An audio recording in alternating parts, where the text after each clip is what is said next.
Hey, what's up? I'm Sam Winter. I'm a coach and sound designer at Warp Academy. In this video, I'll be showing you my process for creating complex and captivating bass lines. I'll take you into a dubstep project file that I created using Darkside Funk, which is a Serum preset library I co-designed with the team at Warp Academy. You can find more info about that in the description below. But without further ado, let's jump right in. Auxiliary fusion.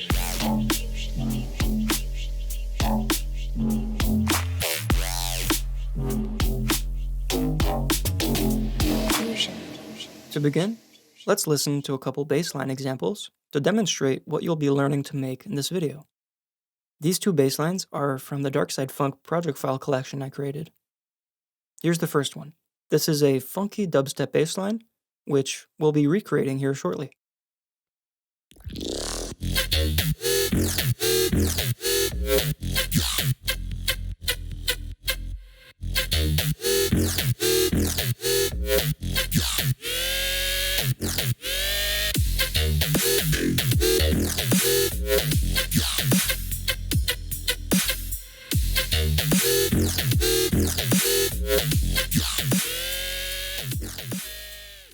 Here's another bass line I wrote using the same technique I'm about to show you.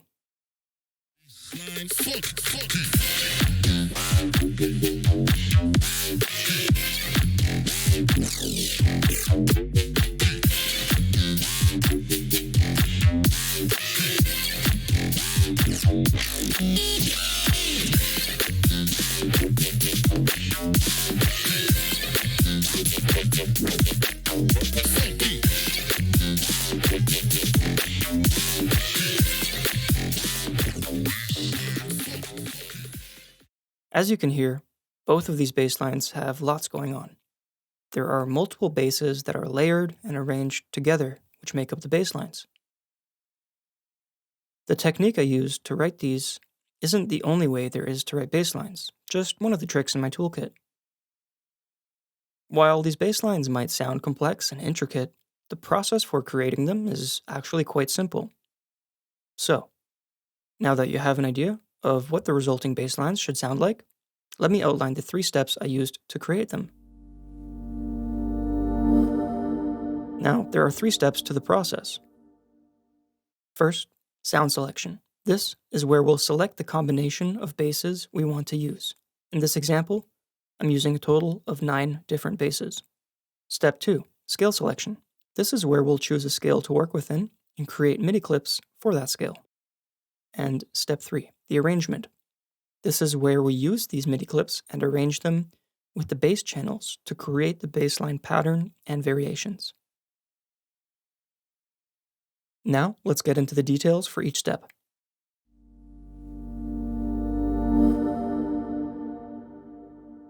As I mentioned, my first step is sound selection. I created a group in Ableton to contain all my basses in one place. Next, I opened up Serum and went through the Darkside Funk library to select my favorite basses. When we designed Darkside Funk, we wanted to make all the presets ready to go, so a lot of these basses and presets will hardly need any post-processing. I wanted to make sure that I use a variation of basses, like wobbles, growls, donks, screeches, to showcase the diversity of Darkside Funk.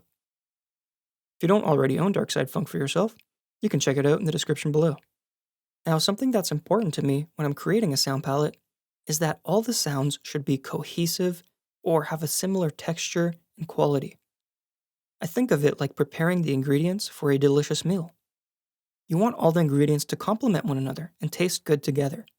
So keep that in mind when you're selecting your basses.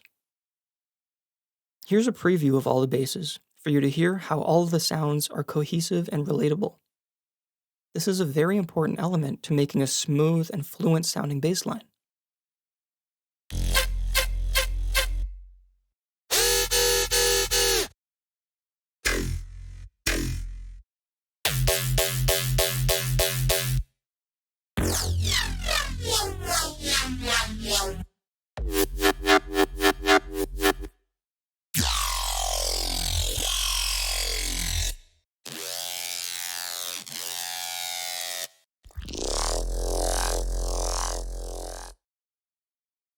Now, before we move on to the next step, I want to mention something very important.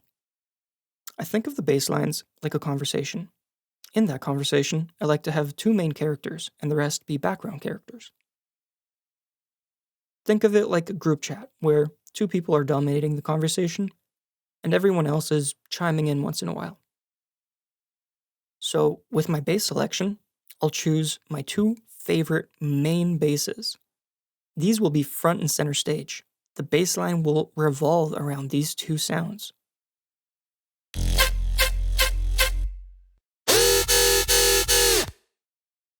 And using the other sounds as fillers. Alright, now let's move into step 2, scale selection. This is where we'll be using some music theory to make our bass line sound good.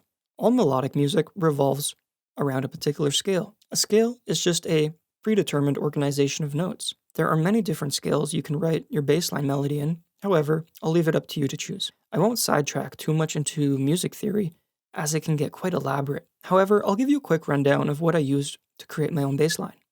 Now, I'm actually alternating between a natural minor and harmonic minor scale, which only differs by a semitone.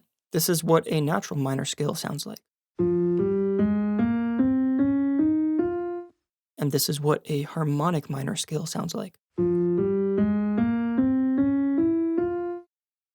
As you can hear, there's only a difference of a semitone between these two scales, changing the subtonic into a leading tone, which gives us a very nice tension and release feeling when we move between the leading tone and the tonic. This is actually characteristic of a major scale, that leading tone. Now, I really like this, as it gives me a very pleasing Middle Eastern vibe. I wanted to use both the subtonic and the leading tone interchangeably, so that's why I alternate between these two scales. Here's the hybrid of the natural minor and the harmonic minor scale that I created to write my bass line within.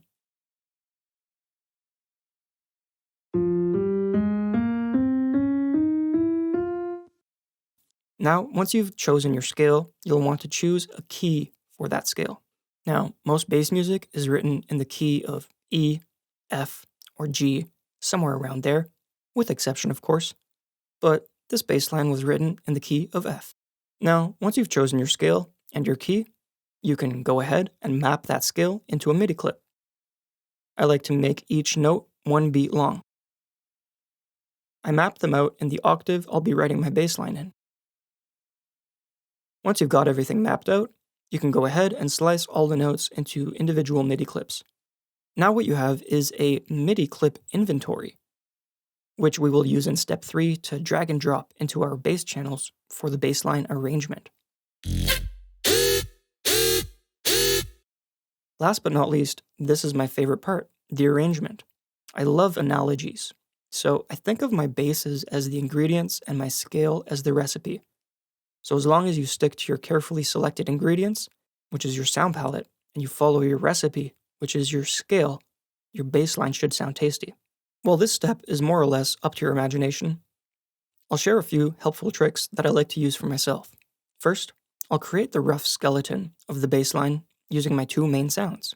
The main sounds will generally fall on the root note, or tonic, of the scale. Here's what the skeleton would have sounded like at the time of writing this bass line.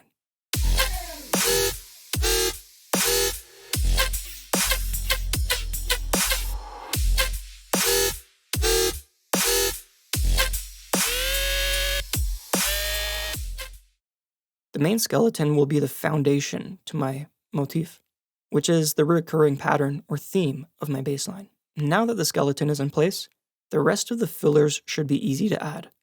Now, through some experimentation, you'll eventually end up with something rather interesting.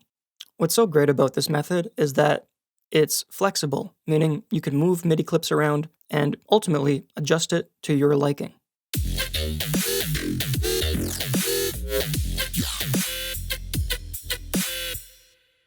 There are so many other little nuances and tricks I'd want to share with you, but this should be enough to get you started.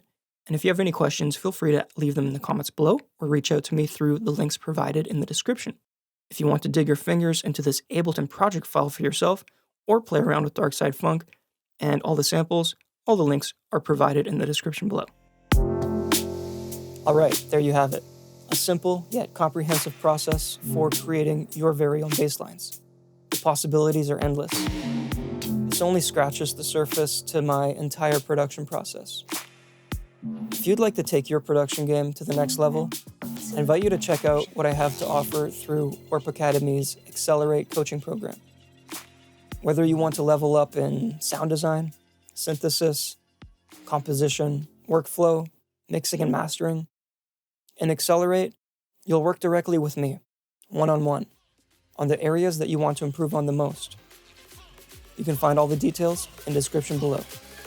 I'll see you on the inside. Peace.